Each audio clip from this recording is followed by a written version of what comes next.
Alright guys, Surveillance TV here, bringing you an Unholy Death Knight War Within Season 1 Mythic Plus guide. War Within just dropped, hero talents are fun, Mythic Plus is looking like it's going to be a lot of fun, so let's get right into it. Starting with stat priority, we're going to want a combination of both Haste and Mastery, with Crit and Verse coming after that. You're going to want to sim yourself to see whatever is best for you, honestly. Whenever you get new pieces, hit a quick sim, but it's going to be some combination of those stats there. As far as crafted gear goes, we're going to have 2 sparks at the start of the season. Your first spark, you're going to want to craft a weapon. Probably going to want to go with the charged claymore here, or any two-hander. For your embellishment, either a blessed weapon grip if you're just going to be doing Mythic Plus, or Darkmoon's Digital Ascension if you're going to be raiding as well. And then Haste Mastery for the stats on that. For your second embellished piece, you're going to want to get the Everforged Van Braces or a cape with Dawn Thread lining. That's going to be our best thing for Mythic Plus. And then moving on into trinkets. Luckily, all of our Abyss trinkets can come from dungeons this season. First one being the Arakara Scabbrood will be your stat stick. Grim Batol Mark of Kardros will be your on-use mastery buff. If you can't get that, the backup would be the Skarmorak Shard. That's a good backup for the Mark of Kardros. And then if you're a raider, there's a lot of trinkets, but Treacherous Transmitter could be a good backup. Ovanax's Mercurial Egg could be a good backup. But like I said, you want to get those best ones from the dungeons if you can. Then you don't have to step and raid, and you can just be raiding, or you can just be doing as many dungeons that you'd like to. Our tier set, it's pretty simple to start the season. Nice season 1 set. Minions deal 8% increased damage. And when we summon a minion, our haste is increased by 1%, stacking as we get more minions. And obviously our mastery decreases all of our shadow damage and minion abilities, so a lot of minion stuff going on this season. Moving on, I guess now into talents. We're going to have 2 different builds going on here, one for Rider and one for Sand Lane. We'll go through the Rider first. It's kind of our standard tree for Mythic Plus here. Nothing really changes. Maybe take out Soul Reaper, put it into maybe not Cold Thirst, but or you maybe take out AMZ or Asphyxiate, depending on what your group is, put it into Cold Thirst. But that's pretty much your standard Mythic Plus build. Maybe you no, probably keep it like that for now. Depending on how stuff starts going in the season, you might want to change it depending on your group comp. On Holy Tree, we're going a bit of a disease and festering wounds, bursting sores build here for Mythic Plus. We're going to see how that starts at the beginning of the season. Could be crazy damage rolling out with Vile Contagion now and bursting sores being good again. And we also have our Sudden Dooms summoning some more Magus for us as well for our tier set there. Then we have Rider of the Apocalypse.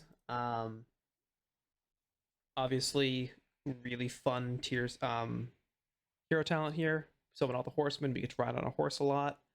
It's kind of our standard build. All of this will be down in the description below.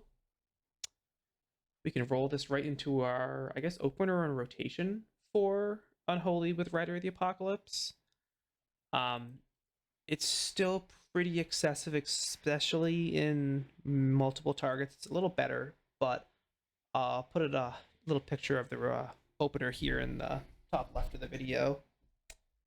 But you'll pretty much want to follow this. You'll want to do your Raise A-Bomb into your Abomination Limb, get Apocalypse rolling, and then DT, a Festering Strike, and an Unholy Assault to get 6 wounds on one person.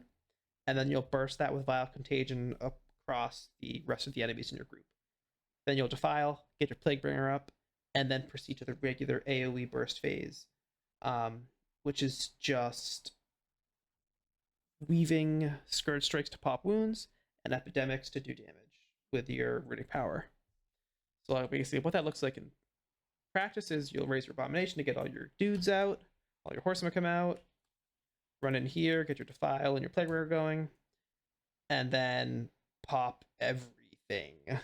Get your wounds spread, and now you are just keeping your Plaguebringers up, popping wounds, and hitting your Epidemics. Not a lot has changed in regards to what our consistent AoE is like that. It is just really keeping up your Plaguebringer bursting wounds when necessary, popping epidemic when you have the runic power to, and that's pretty much it. The only difference in bosses is you're hitting your death coils instead of your epidemics. And that's pretty much your entire rotation for Unholy and keys. We can go a little more in depth, and maybe we'll do a new video on that later for a more in-depth rotation guide. This is just kind of a quick overview for Mythic Plus. Popping on over to Sandland. I can't because I have 30 seconds left, so we can't pop to Sandland yet.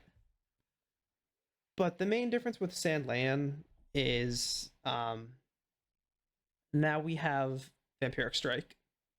So what we do during Dark Transformation changes a little bit because of the capstone of Sandland, Gift of the Sandland. I guess what Vampiric Strike does, if he doesn't know, is our Scourge Strike versus Vampiric Strike, which restores our health and grants us a stacking haste buff. So, and every time we Vampiric Strike, we have a chance to summon a Blood Beast that is just this little Blood Beast that comes along and blows up for massive AoE damage. So when we're in Dark Transformation now, every single Scourge Strike is a Vampiric Strike. So pretty much when you're in DT, you are just slamming Vampiric Strikes, getting your haste buff, getting your Blood Beasts out so they explode, and then you're back to your standard rotation.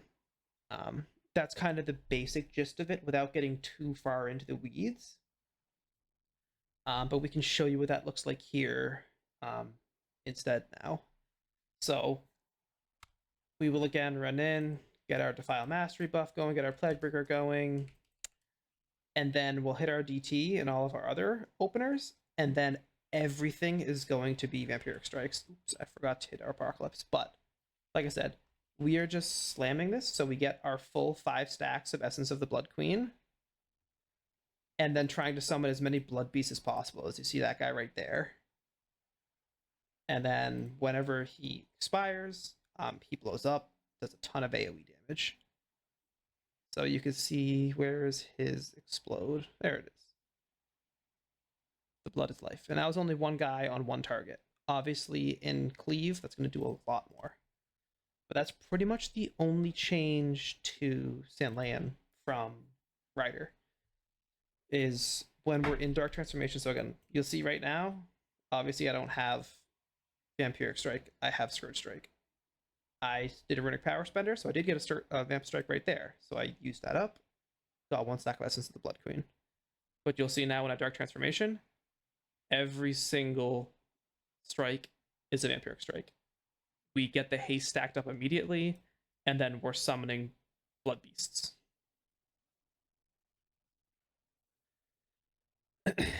And so that's pretty much the only change there. Both of these are looking very fun, to be completely honest. The season's just about to start on Tuesday, so once it does, I'll be testing both of these out, see which I like better. Obviously Rider's very cool. I might end up going with that, but we'll definitely have to try out some Sandland. The Vampiric Strike seems very cool. The Blood Beast, we'll have to see how much damage it does in big AoE scenarios. That could be a gigantic bomb going off.